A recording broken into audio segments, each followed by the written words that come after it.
Asante mpenzi mtazamaji kwa kuzidi kufuatilia haya mazungumzo.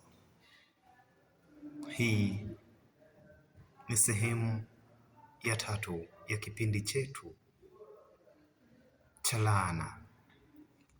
Nimeamua nilete hili kwa sababu wengi tunashindwa kubarikiwa kwa sababu ya vitu vinavyotufuata na vitu vinavyotusogelea kama laana.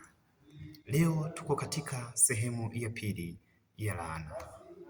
Laana zitokazo kwa wenye mamlaka. Viongozi wanaotuongoza wenye juu yetu, naweza sema viongozi wa kiserikali, viongozi wa kijamii, viongozi wa kanisa, hata wazazi ni baadhi ya viongozi katika maisha yetu. Katika kitabu cha Joshua 6 mstari wa 26, wacha tusome tusikilize ni aina gani ya laana inayotoka kwa viongozi. Namba 1, laana ya watumishi wa Mungu. Watumishi wa Mungu wanaweza kutamkia kitu na kitokee. Amen. Wacha tusome katika kitabu cha Joshua 26. Vipi Joshua anasemaje? Inasema hivi: wakati yule Joshua akatamka kiapo hiki akisema, aliyelaniwa mbele za Bwana ni mtu atakayeinuka kujenga tena mji wa huu wa Yeriko. Hiyo ni laana iliyotamkwa na mtumishi wa Mungu Joshua. Alizidi kusema, laana itakuwa kwa nani?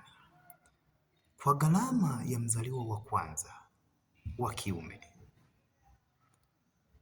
ataiweka misingi yake. Kwa gharama ya mtoto wa kwanza wake wa kiume, misingi ya hiyo ukulu wa mji ndio itaanza kujengwa.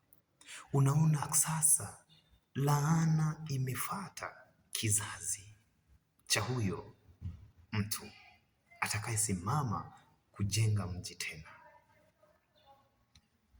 Laana ingine itakuwa hivi: kwa gharama ya mtoto wake wa mwisho ataiweka milango yake. Hiyo ni laana ya mtumishi wa Mungu. Tunakuja tunarejea pale kwa utii.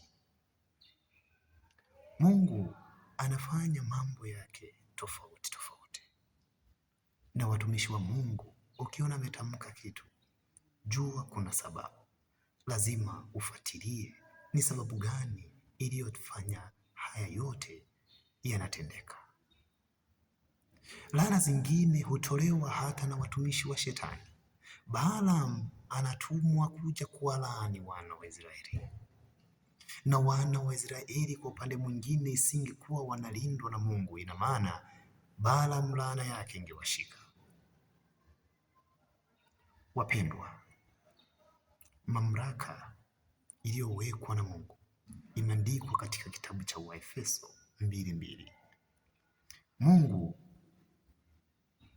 ana sababu na wenye mamlaka. Imeandikwa kwamba mamlaka itoka kwa Mungu.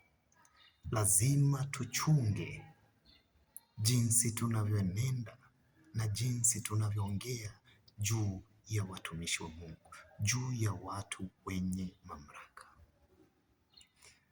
Laana nyingine namba 3 ni laana ya kujiwekea au kujitakia wewe mwenyewe. Katika kitabu cha Mwanzo 27:12 hadi 13.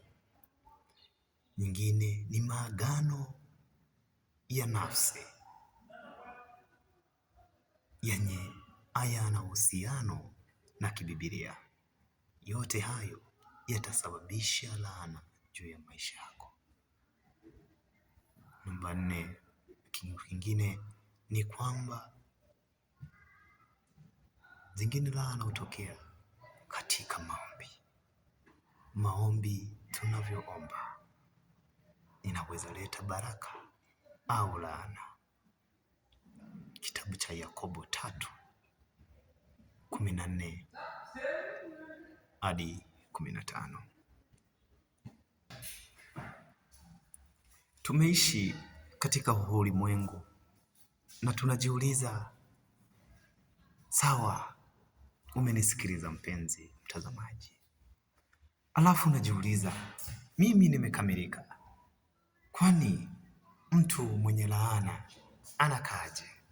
Katika kipindi kijacho nitakuelezea dalili za mtu ambaye anaandamwa na laana, ili kama ni rafiki yako, jirani yako, ndugu yako, wazazi wako, au hata ni mtu wako wa karibu, utakuwa tayari kumwelekeza na kumpa tumaini kwamba haya yote yanaweza isha na kuanza maisha upya. Naomba zidi kufuatilia haya masomo. Kwa upande mwingine yanaweza kukusaidia. Unaweza andika ujumbe, unaweza elezea, mtumishi wa Mungu, ni wapi nirekebishe, ni wapi niongeze, au ni wapi nigusie, ili tukaweze kubarikiwa na kuipata mbingu pamoja. Subscribe channel hiyo ya Aidan Joao channel, na Mungu atakubariki.